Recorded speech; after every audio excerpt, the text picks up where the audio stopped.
निवासी भगवान की, परमहंस दयाल जी महाराज की जय।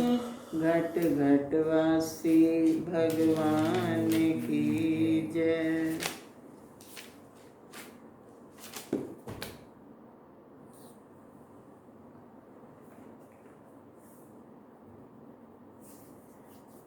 बोल साचे दरबार की जय। श्री नंगले निवासी भगवान की जय। दयालु परमहंस दयाल महाराज की।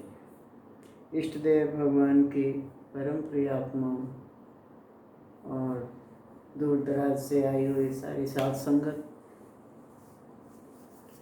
आज आप सब लोग श्री गुरु महाराज जी के पावन चरण कमलों में रक्षाबंधन का हाजिरी, अटेंडेंस, या ये कह लें कि रक्षाबंधन का एक छोटा सा प्रेम का धागा बांधने के लिए श्री चरणों में आए। ये प्रेम का बंधन बहुत ही निराला बंधन है, और तो सारे बंधनों का हमें पता नहीं कैसे हैं, पर ये प्रेम बहुत ही अद्भुत और बहुत ही निराला प्रेम है, क्योंकि पूरे साल भर इंतज़ार किया जाता है इस प्रेम का। और रीझने वाले एक कलावे के धागे से, रेशम की डोरी से कैसा भी धागा हो, अमीर से अमीर सोने चांदी के भी लाएंगे, लेकिन गरीब से गरीब मौली और कलावा बांध के भी, लेकिन उनका आशीर्वाद सोने चांदी वालों को ज़्यादा नहीं और कलावे वालों को कम नहीं, क्योंकि वो हमेशा हम सबको समान रूप से प्यार और आशीर्वाद देते हैं। आज का जो माहौल बना हुआ है देश के अंदर बहुत ही विचित्र है। हम दूसरे को परेशानी में देख करके सोचते हैं नहीं हमारे पास तो ऐसा कुछ नहीं है, उसकी मुसीबत है। जैसे कि चलो जी आजकल ये कोरोना का ही चला हुआ है, तो हम सोचेंगे तो मोदी जी की टेंशन है, हमारी तो है नहीं, हमें तो घर में बैठे रहना है। तो इस पे एक मुझे छोटा सा एक जोक याद आया। है तो जोक, लेकिन अगर हम उसको समझें तो बहुत बड़ी बात है। एक आदमी ने अपने घर में एक मुर्गा, एक कबूतर और एक बकरा पाला हुआ था। पता नहीं कहाँ से जो है एक चूहा आ गया उसी घर में। तो जब चूहा आ गया तो चूहा का कहीं उस बिल में घुस जाए, कहीं इधर चला जाए इधर चला जाए, और कबूतर बकरे तो दिख रहे हैं और वो तो कहीं भी किधर भी दुबक जाए, इधर कोई छिप गया, फ्रिज के नीचे ढूंढते फिरो, तब तक तुमने ढूंढा, तब तक वो इधर से निकला, वो कमरे में पहुंच गया, कमरे में ढूंढने गए तो पलंग के नीचे घुसता हुआ बाहर को निकल आया। उसकी रेस कौन लगाएगा? उसकी रेस वही लगा सकता है, उसकी बिरादरी का बंदा बराबर का। तो एक दिन उस घर का मालिक ना एक बड़ा से थैले में कुछ लेके आया और चूहे ने देख लिया, क्योंकि बाकी तो सारे अपने अपने उसमें बंधे हुए थे, बकरा बंधा हुआ है, कबूतर पिंजरे में है, तो और तो किसी को कोई टेंशन नहीं, लेकिन वो चूहा वो तो स्वतंत्र घूम रहा था ना। तो उसने देखा आज मालिक इन सब के लिए ना कुछ बढ़िया सी चीज़ लेके आया। पहुँच गया, जैसे मालिक रख के इधर उधर हुआ तैसे वो जो है पहुँच गया वहाँ पे, और धीरे धीरे उसको काटा, थैले को काट के उसके तो होश उड़ गए। उसके अंदर तो चूहा पकड़ने का पिंजरा था। वो बड़ा ही घबराया, बोला भाई अब तो बड़ी मुसीबत आई। और वो दौड़ता हुआ ना फुदकता फुदकता दौड़ के गया और जाके कबूतर से बोला हमारे घर में पिंजरा आ गया, चूहा पकड़ने वाला पिंजरा आ गया, चूहेदानी आ गई। कबूतर कहता उसकी टेंशन तुझे है, मुझे थोड़ी है, मैं तो वैसी टेंशन उसमें कह दूँ, मुझे काहे की परेशानी है, तू बच, तुझे ऐसी है। अर्थात हम पे कोई मुसीबत नहीं है, हम सुरक्षित हैं, मुसीबत तुम पे है, तुम बचो। फिर उसने सोचा अरे ये तो सुन ही नहीं रहा, कुछ मेरे ध्यान ही नहीं दे रहा इस बात के ऊपर। तो फिर उसने जो है गया और जाके मुर्गे से बोला देख भाई घर में पिंजरा आ गया, अब हमारी खैर नहीं। पिंजरा, मुर्गा बोला, हे भगवान ये कहाँ से उल्लू आ गया हमारे पास। अरे बुद्धू, पिंजरे से खतरा तुझको है, हमको नहीं। हमें क्या खतरा, हमें क्या परेशानी है पिंजरे से, हमें को कोई दिक्कत नहीं है, तू बच, ये मुसीबत तेरे लिए है। उसने सोचा चलो आखिरी में बकरा बचता, मैं उसे भी सुझाव दे दूं, उसे भी समझा दूं, शायद वो गया, जाके बकरे से बोला, देख भाई अपने घर में पिंजरा आ गया और पिंजरे में फंसेंगे हम लोग, पिंजरे में मुसीबत आ गई।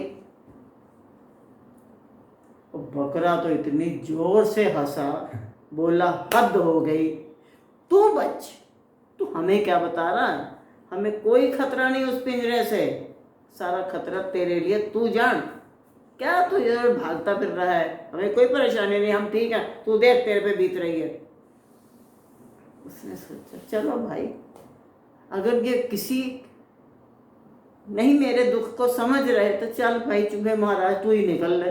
तो वो धीरे से उस घर में से काफ़ी दूर निकल गया। अब मालिक को तो नहीं पता चला कि चूहा भाग लिया। मालिक ने क्या किया, चुपचाप जो है उस चूहे यानी को तो लगा दिया, लेकिन अब चूहा तो था नहीं, उसके अंदर एक सांप फंस गया। जब सांप फंस गया तो उस थोड़ा सा अंधेरा ही था, जब कड़क की आवाज़ आई तो उसने सोचा कि ये क्या हुआ, लगता चूहा फंस गया। तो उसने जो चूहे की सांप की जो पूंछ सी थी उसको ऐसे देखा भी, शायद चूहे की पूंछ ऐसे जब पकड़ा तो मुड़ के उसने सांप ने काट लिया। अब सांप ने काट लिया, शोर मच गया। वो पता चला कि जो है अब क्या करें, वैद्य जी को पूछा गया, बुलाया गया। वैद्य जी ने कहा अगर कहीं इसको बकरे का उबला हुआ पानी, उसका कबूतर का उबला हुआ पानी पिला दिया जाए तो इसका जहर खत्म हो जाएगा। वो कहता कबूतर तो घर में ही है। कबूतर को पकड़ा, गिच्ची में रोड़ी, पानी में डाला, उबाला, उसको पिला दिया गया।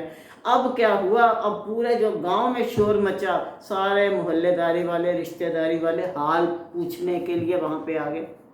अब हाल चाल पूछने के लिए आए तो उनके लिए तो खाने पीने की व्यवस्था करनी है। एट टाइम पे क्या करें, पकड़ा मुर्गा, उसकी गिच्ची में रोड़ के उसका जो है चिकन बनाया और बनू करके जो उन सबकी खातिरदारी की। धीरे धीरे रात को हो गई, कोई आया और भी आ गया, तो पता चला बकरे का भी कल्याण हो गया। तो कल वैसे बकरी थी। तो क्या हुआ, इस तरीके से उन्होंने तीनों, तब तक चूहा तो कहाँ की कहाँ पहुँचे। तो कहने का मतलब ये है कि चूहे ने सबको बताया, मोदी जी सबको बता रहे हैं ये कोरोना नाम का जो है पिंजरा आ चुका है, ये मुसीबत आई हुई है, ये ऐसा है, इसमें देखो फंसना मत जाना, मास्क लगाना। मैसेज भी बड़े बड़े आ रहे हैं, अरे भाई यमराज भी कह रहा है कि मास्क लगाओ, मेरा भी कोई बेड खाली नहीं है। लेकिन लोग समझते हैं ये तो टेंशन मोदी की है, मोदी जाने, या ये टेंशन फलाने की है। कभी भी अगर कोई मुसीबत में हो तो सोचो हम अगर उसकी मदद कर दें तो हो सकता है। अक्सर ना सड़कों पे किनारे पे जो मोड़ माड़ आते हैं ना, उस पर एक बड़ी अच्छी बात लिखी होती, देखी होगी तुम लोगों ने, सावधानी से चलिए, हो सकता है किसी आपके द्वारा बचाई गई कोई जान शायद वो आप ही की अपनी ही हो, क्या पता जिसके साथ हमारी टक्कर हो रही है पता नहीं को अपना ही ना बंदा हो। तो आप सावधानी से चलिए।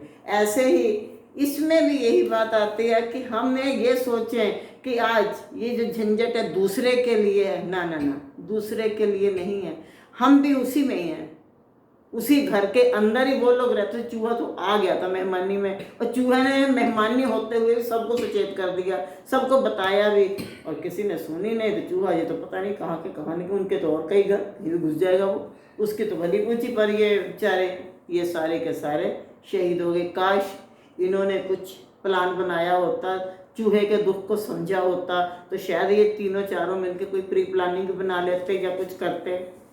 तो ऐसे है, ज़्यादा क्या कहना है। हमें दुख मुसीबत हम सब के ऊपर आती है, हमें हमेशा अपने ही दुख को नहीं गाते रहना चाहिए भी हम तो ठीक हैं, अब उसके ऊपर पड़िया तो वो जाने, या अब हम दुखी हैं अब हमारी नहीं कोई सुन रहा। ये मान के चलिए अगर हमारी परेशानी आप अगर किसी की परेशानी में साथ नहीं दोगे तो हो सकता है कल को जब हम परेशान होंगे तो हमारी भी कोई ना सुनने वाला, क्योंकि हमारा एक हिसाब किताब ऐसा बन गया होगा, अरे उसके पास कह देना, वो आज तक ना सुनती है, अरे वो छोड़ो उसको हटा। तो एक तरह से जो है एक ये विचार छोटे से दूसरे एक तरफ व्यक्ति को बड़ा अजीब सा कर रहे। अमेरिका के अंदर एक डॉक्टर था, उसका एक स्वभाव था, मेज कुर्सी लगा के बैठ जाता था, डॉक्टर था वो, उसके पास एक कुर्सी और पड़ी होती थी और बड़ी बड़ी लाइन लगी होती थी उसके पास, 100 रुपया फीस होती थी उससे। एक पेशेंट आएगा और आकर के उस कुर्सी पे बैठेगा, नमस्ते राम सलाम करने के बाद डॉक्टर ने इतना पूछना और क्या हाल है, बस जो उसने 1 घंटे का टाइम मिलता था उसको, बस पेशेंट को 1 घंटे के अंदर उसने अपनी सारी दुख भरी कहानी सुना देनी है और सुनाने के बाद वो हल्का हो जाएगा, उसके बाद 100 रुपया रखेगा, वो चला जाएगा। सैकड़ों उसके उसमें खड़े रहते थे।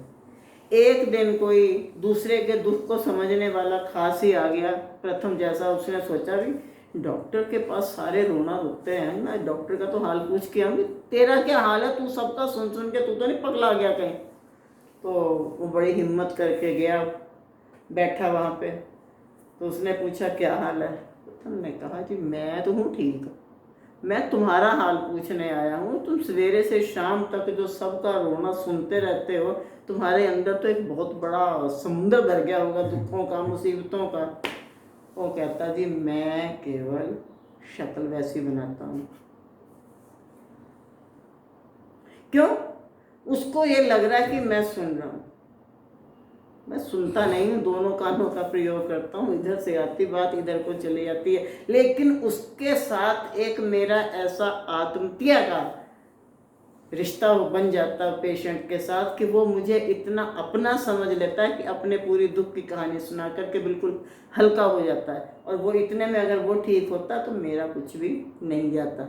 तो क्या है, अगर हमें भी ये चाहिए कि हम इस देश में रह रहे हैं, इस समाज में रह रहे हैं, इसमें हमें सबके साथ मिल बांट के चलना चाहिए, और अगर कोई हमारे साथ कोई बात कह रहा है उसकी भी सुन लो और उसको अपनी भी कह दो, ताकि उसके अंदर भी ये बात लगे कि हाँ मेरा भी कोई है, मैं अकेला नहीं हूँ। कभी कभी मुझे लगता है कि शायद स्वामी जी के जाने के बाद हम अकेले हैं, हम अपने दिल की बात किसको कहें।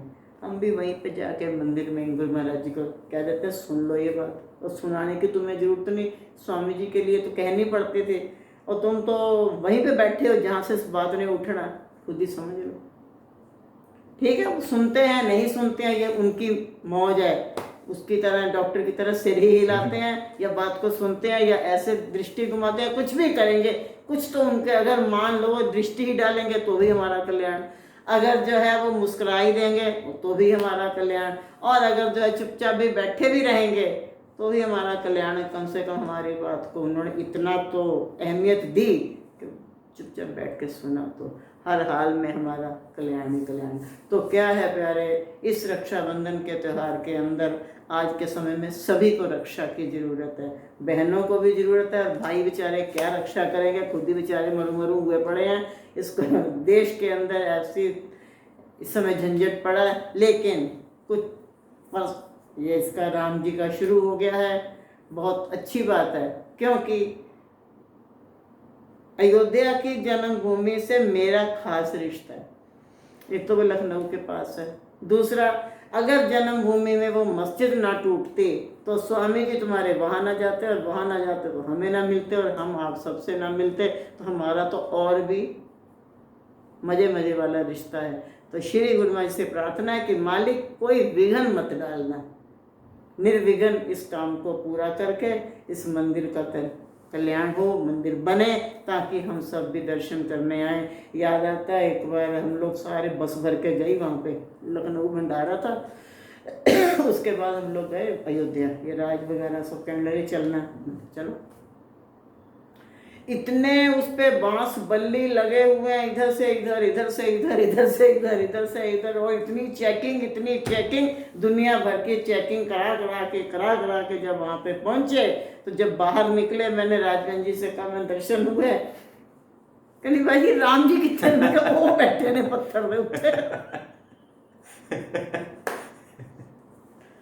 कहती हाँ हाय इन्ने चक्कर कट के तो ओ तो इधर दूरों दिसदे पए ने। मैंने कहा वो उसमें देखने में और भी मजा आता।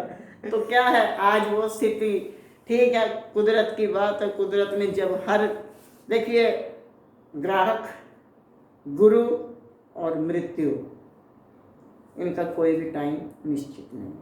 जब ग्राहक तभी आएगा जब उसकी मौज होगी, सही दुकानदार के पास वो पहुंच ही जाएगा। और गुरु भी जब भी देखेंगे अपने योग्य शिष्य को ढूंढ ही लेंगे। और मृत्यु भी अवश्यंभावी है, और जब समय आएगा वो छोड़ेगी नहीं। तो इन सब से हमको एक ही बात सीखनी है कि मालिक अपनी कृपा बनाओ, ताकि हमारे मन को आप इस प्रकार का कर दो ताकि हम सबको देख सकें, समझ सकें और तुम तक ही पहुंचा सकेंगे। क्योंकि हम खुद तो कुछ कर नहीं सकते, हम तो असमर्थ, हम खुद ही रो रहे हैं, दूसरे को क्या हंसाएंगे। लेकिन हाँ आप तक तो जरूर पहुंचा देंगे। अगर मान लीजिए जो है राजू की बात को सुन के हम रोते हुए तो उनके पास आएंगे, तो वो हमारा चेहरा देख के कुछ तो समझ ही जाएंगे। तो क्या है, कम से कम भी, ज़्यादा कुछ नहीं आप कह सकते। एक छोटी सी एक आदत है मेरी, अच्छी है कि बुरी है ये तो नहीं मुझे पता। कभी भी सड़क पे जा रहे होते हैं, अगर एम्बुलेंस जा रही होती है भोपू बजाती हुई, तो वो भोपू तभी बजाती है कि उसके अंदर कोई सीरियस पेशेंट है।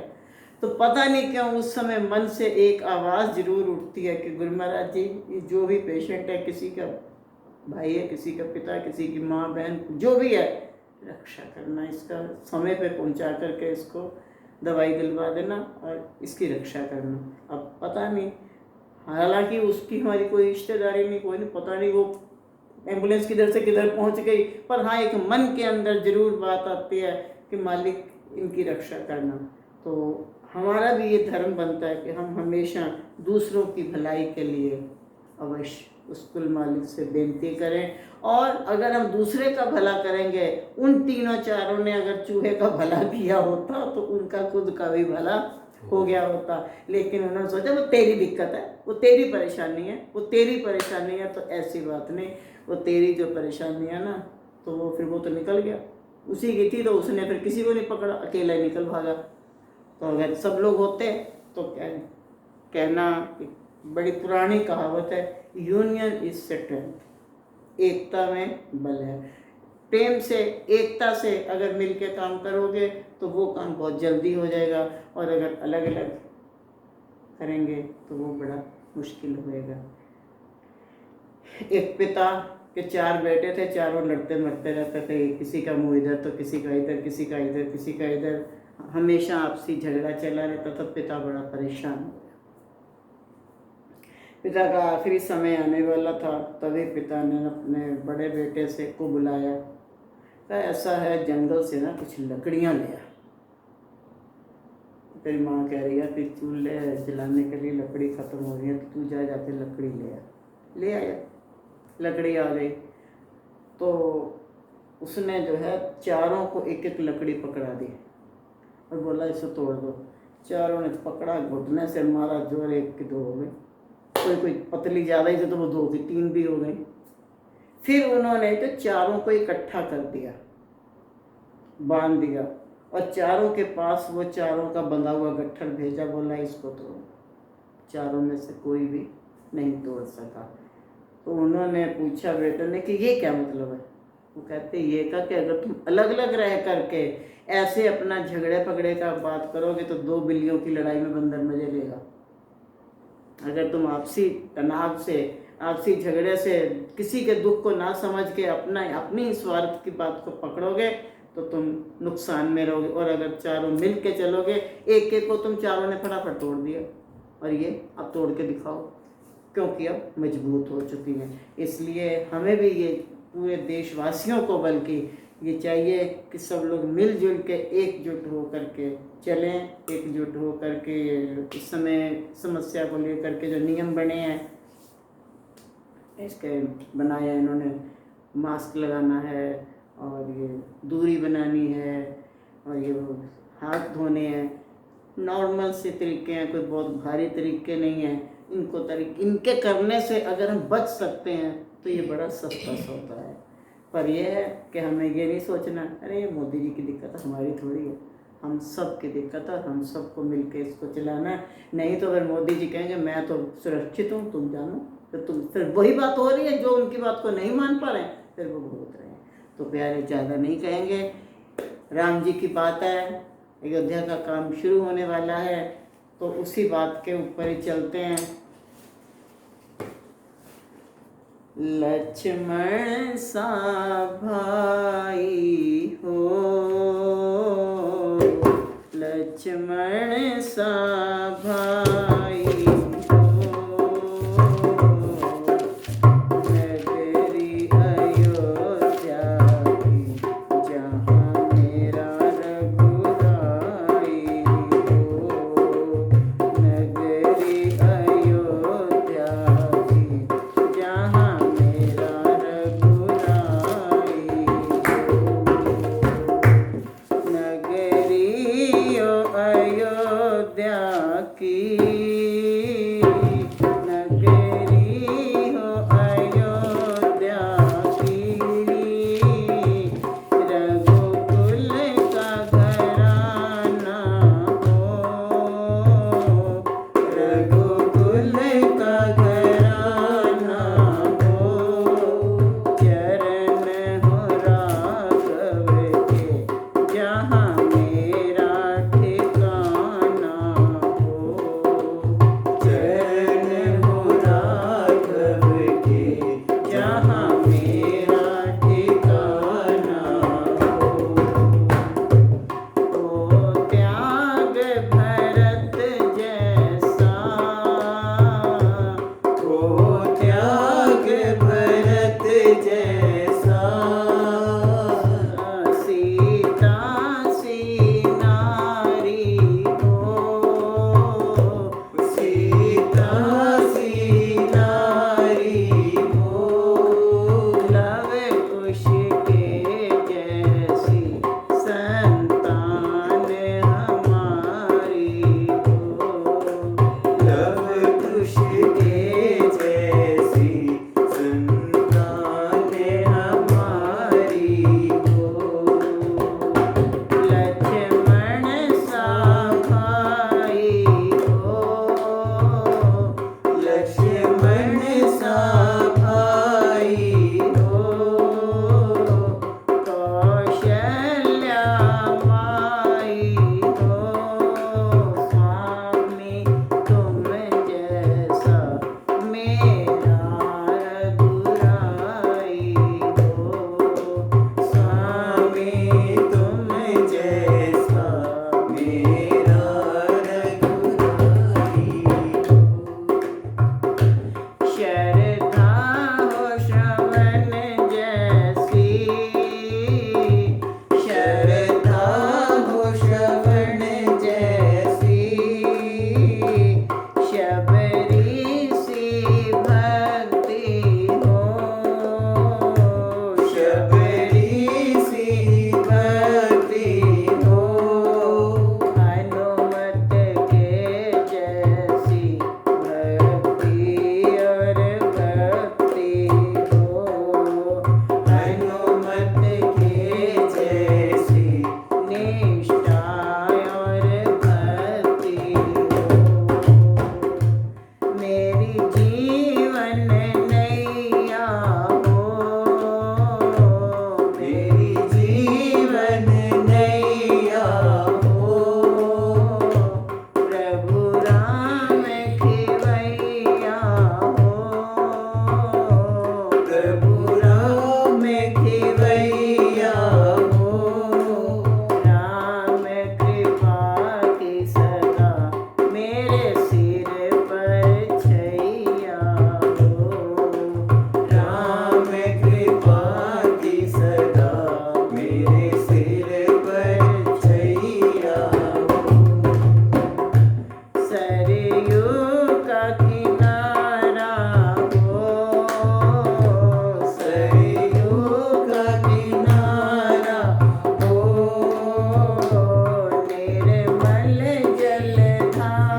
जय। श्री नंगले निवासी भगवान की जय।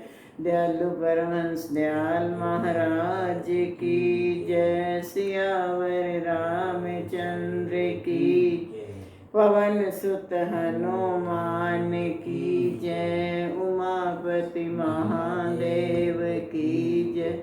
बोल मेरे श्री